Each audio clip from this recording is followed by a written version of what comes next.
Hello everyone, my name is Tiva and today I'm joined by my teammates Maria, Neil and Justin, and together we're going to discuss our robotic surgical room support team project. We were given the task to identify a real-world problem and then using our engineering skills to find a collaborative robotic solution. Since all four of us come from a biomedical engineering background, we decided to focus on challenges within the medical environment. After some research, we realized that the modern operating rooms often face a range of issues.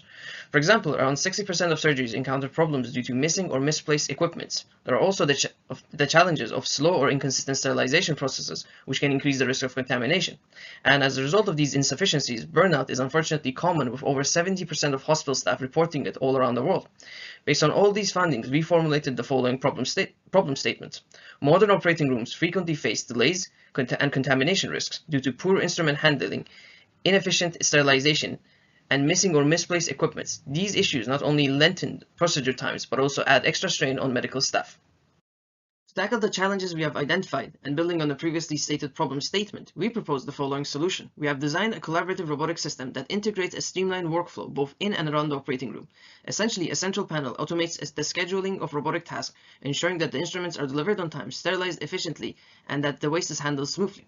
Our system includes 4 specialized robots: a delivery robot that transports instruments to and from the operating rooms, a storage unit that precisely dispenses the right instrument based on the surgery type, a sterilization unit that minimizes the human involvement, and a waste handling robot that ensures quick and efficient cleanup after each surgery.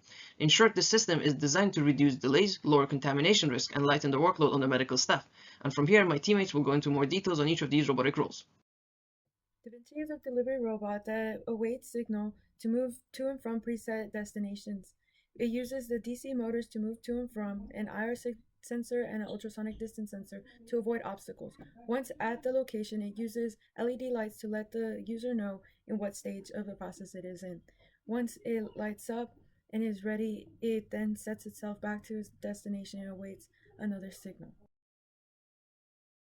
Shure is our inventory and storage bot that uses an ultrasonic distance sensor and a force sensor to know when to activate the servo motors as a claw to pick up the tools retrieved by either the delivery bot or an assistant. Once the group of tools are retrieved and placed in their storage, using the push button will receive the signal and read accordingly on the LCD screen. If the tools are still missing, it will still read as missing. That way, all tools are accounted for. Lister is the sterilization robot in our system. It works by detecting when a tray is loaded and when the loading door is closed by using 2 limit switches. When both of these switches are triggered, Lister automatically runs a full sterilization cycle, starting by spraying the tray in an organic cleaning solution, moving it then to a high pressure wash, and then into a heated drying chamber. A blue LED means Lister is ready, a red LED means the cycle is running, and a green LED signals completion. After the tray with the instruments is removed, the claw is automatically returned to its starting position and Lister resets for the next load of instruments. S here is the waste management center of the robotic system. It uses sensors and motors to navigate around the operating room and locate waste. It then uses a system on servos and flex sensors to grab the waste and place it inside its hazardous and non-hazardous bins that are motion activated to regulate waste and prevent cross-contamination. During the preparation stages, a surgical assistant will access the control panel inside the operating room to send room number and the operation type to Stewart and DaVinci. And using this information, Stewart begins to prepare the medical instruments and materials needed for the surgery while DaVinci enters the room.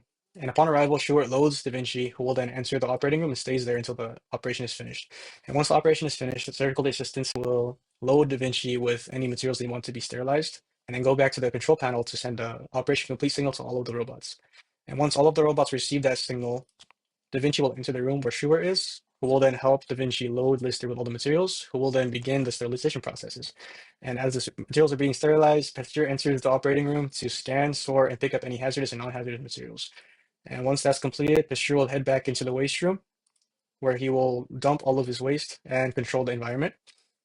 And once all the robots are finished, they will return to their home positions and go back to idle position until the next operation. A few hospitals today are already using robots like Moxie and Tug to assist with logistics. However, a few things that make our team a more innovative solution is that our robots can adapt to any environmental change and can work together with high efficiency to complete critical tasks without as much reliance on human assistance. Our team's main objective is to streamline a fully automated solution to the current issues that hospitals are facing with their accurate material handling and distribution. Our proposal to deploy this team of robots offers faster cycle times, accurate material management, and most importantly, an efficient process that allows medical staff to focus on other tasks. This also opens up more possibilities for innovation, such as ways for these robots to identify their cues and perform their tasks without the need for someone to send signals.